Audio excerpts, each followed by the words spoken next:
Welcome to Prabha ஜிவிடி 360. இன்றைக்கி பார்க்க போகிற டாபிக் பார்த்திங்கன்னா detail previous year question maths questions பார்க்கலாம். இந்த வீடியோ கண்டிப்பாக உங்களுக்கு பிடிக்கும். பிடிச்சிருந்தால் லைக் பண்ணுங்கள், சப்ஸ்கிரைப் பண்ணுங்கள், ஷேர் பண்ணுங்கள். வாங்க வீடியோக்குள்ளே போகலாம். பாருங்கள் கொஷின்.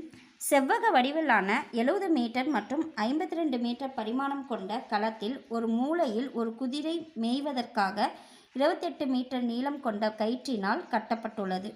குதிரை களத்தில் உட்புறமாக மேயும் பரப்பளவு என்னன்னு கேட்குறாங்க. இதில் பாருங்கள், இங்கிலீஷில் பார்க்கலாம்.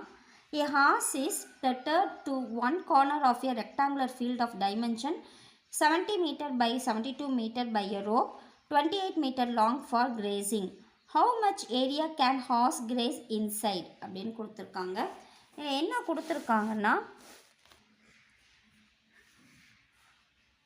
ஒரு ஃபீல்டு இருக்குது, ஒரு களம் இருக்குது. அது என்ன ஷேப்புன்னா ரெக்டாங்குலர் ஷேப்பில் இருக்குது. ஓகேங்களா? அந்த ரெக்டாங்குலர் ஷேப்பில் இருக்குது. அது என்ன கொடுத்துருக்காங்க, அது வந்து 70 மீட்டர் 52 மீட்டர். அதாவது அப்போ ரெக்டாங்கிள் செவ்வக வடிவம்னா எல் ஈக்குவல் டு பாருங்கள், எல் வந்து 70 மீட்டர் இருக்குது. இதே பிரெத் வந்து பார்த்திங்கன்னா 52 மீட்டர் இருக்குது. ஓகேங்களா? ஒரு கார்னரில் வந்து ஒரு குதிரையை வந்து கட்டியிருக்காங்க. நாம் இந்த கார்னர் வச்சுக்கலாம். இங்கே வந்து குதிரையை கட்டியிருக்காங்க. எவ்வளோ மீட்டர்னால் வந்து 28 மீட்டர்னு வந்து ரோப் வந்து இருக்குது. அப்போ கண்டிப்பாக இங்கே கட்டினா இந்த ரோப்பு இருக்கிற வரைக்கும் தான் அது வந்து மேய்ஞ்சிருக்கும். ஓகேங்களா? அப்போ கண்டிப்பாக இது வரைக்கும் தான் மேய்ஞ்சிருக்கும். இது பார்த்திங்கன்னா ஒரு சர்க்கிளில் வந்து ஒரு குவார்ட்டர் பார்ட்டு தான் இருக்குது. ஓகேங்களா? ஒரு சர்க்கிளில் ஒரு குவார்ட்டர் பார்ட்டு தான், கால் பங்கு தான் அது மேய்ஞ்சிருக்கும். ஓகேங்களா?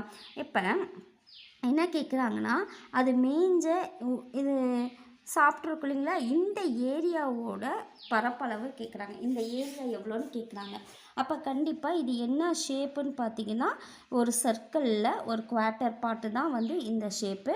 அப்போ கண்டிப்பாக வந்து இதோட ஏரியா என்னவாக இருக்கும், ஒரு சர்க்கிளோட வந்து ஏரியா வந்து பையா ஸ்கொயர்னு எடுத்திருப்போம். இதில் வந்து இது வந்து குவார்ட்டர் பார்ட். அப்போ வந்து கால் பங்கு தான் இது சர்க்கிளில் இருக்குது. அப்போ 1/4 × பையா ஸ்கொயர். ஓகேங்களா? அப்போ கண்டிப்பாக இந்த ஆறுங்கிறது ரேடியஸ். இந்த ஆறு வந்து என்னவாக இருக்கும், கண்டிப்பாக இந்த ரோப்போட லென்த்தாக தான் இருக்கும். அப்போ R equal to 28 meter, 28 meter. இப்போ இதில் சப்ஸ்டியூட் பண்ணால் 1/4, பையோட வேல்யூ 22/7 இன்ட்டு ஆர் ஸ்கொயர் வந்து 28 × 28. இப்போ இது வந்து கேன்சல் பண்ணால் இது 2 டைம்ஸு, இது 11 டைம்ஸு. இங்கே வந்து கேன்சல் பண்ணால் இது 1 டைம்ஸ், இங்கே 4 டைம்ஸ், இது கேன்சல் பண்ணால் இது 4 டைம்ஸ். ஓகேங்களா? இப்போ இது எல்லாமே மல்டிபிள் பண்ணால் நமக்கு ஆன்சர் 616 மீட்டர் வரும். ஓகேங்களா? Meter square. அப்போ அந்த குதிரை வந்து மெயின் ஏரியா பார்த்திங்கன்னா 616 மீட்டர் ஸ்கொயர். இந்த வீடியோ கண்டிப்பாக உங்களுக்கு பயனுள்ளதாக இருக்கும்னு நினைக்கிறேன். நம்ம நெக்ஸ்ட் வீடியோவில் அதே மாதிரி ப்ரீவியஸ் இயர் கொஷின்ஸை 1 by 1 பார்க்கலாம். ஓகேங்களா? தேங்க்யூ.